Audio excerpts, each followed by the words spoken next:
جی، امام علیہ السلام نے جو اس سخت دور میں جیسے کہ آپ فرما رہے ہیں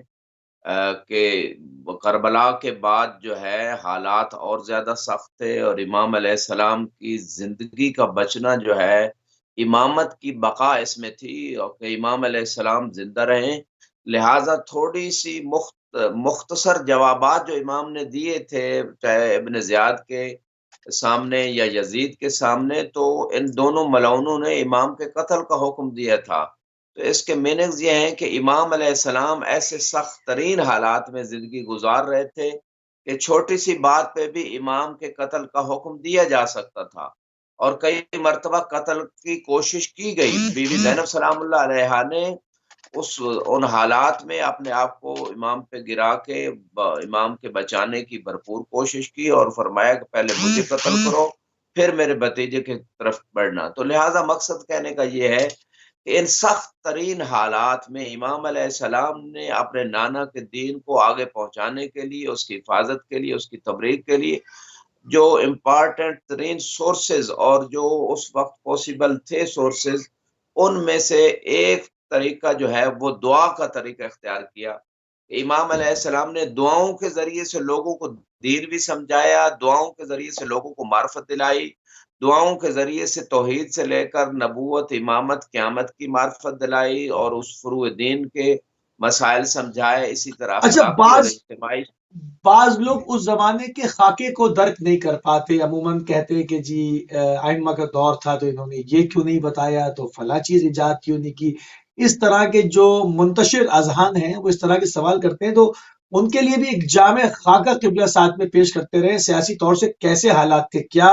مومنین کی، صالحین کی جماعت کو اجازت تھی کہ وہ اپنے امام سے مل سکیں، اور اگر رابطہ رکھتے تھے تو کس طرح سے رکھتے تھے،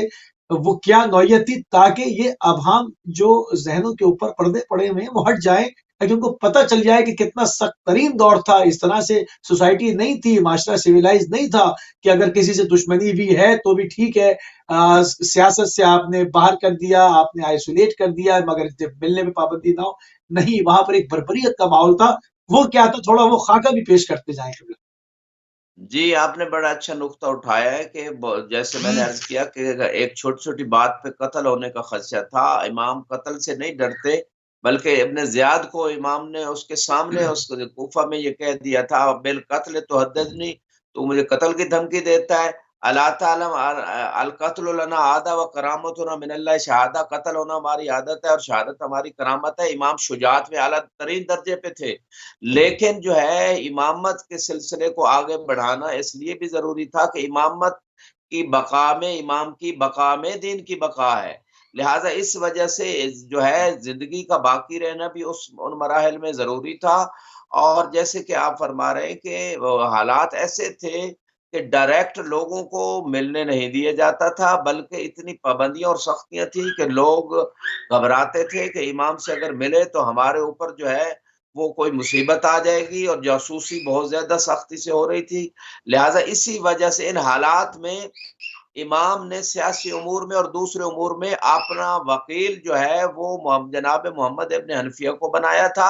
تاکہ ڈائریکٹ نہ امام کے لیے وہ مصیبت کھڑی ہو، اور نہ ہی امام کے چاہنے والوں کے لیے۔ محمد ابن حنفیہ کے ذریعے، اس صحیح۔ لیے مختار نے جب اجازت لی قیام کی تو محمد ابن حنفیہ کے ذریعے سے لی، اور امام کے وکیل تھے جناب محمد ابن حنفیہ، امام کی اس میں رضا تھی، لیکن جب مختار کی حکومت قائم ہو گئی تو ڈائریکٹ پھر مختار امام کی خدمت میں وہ سار بھی بھیج رہا ہے، ہدایہ بھی بھیج رہا ہے، سارا کچھ کر رہا ہے۔ تو یہ چیز مختار کی تحریک کے سمجھنے میں بھی ہمیں مدد دیتی ہے کہ حالات کتنے سخت تھے، کہ ڈائریکٹ اگر مورخ مختار امام سے ملتا اس لحاظ میں تو خود مختار کے لیے اور امام کے لیے مسئلہ کھڑا ہو جاتا۔ تو وہ جو میں عرض کر رہا تھا آپ کو کوشچن کے جواب میں،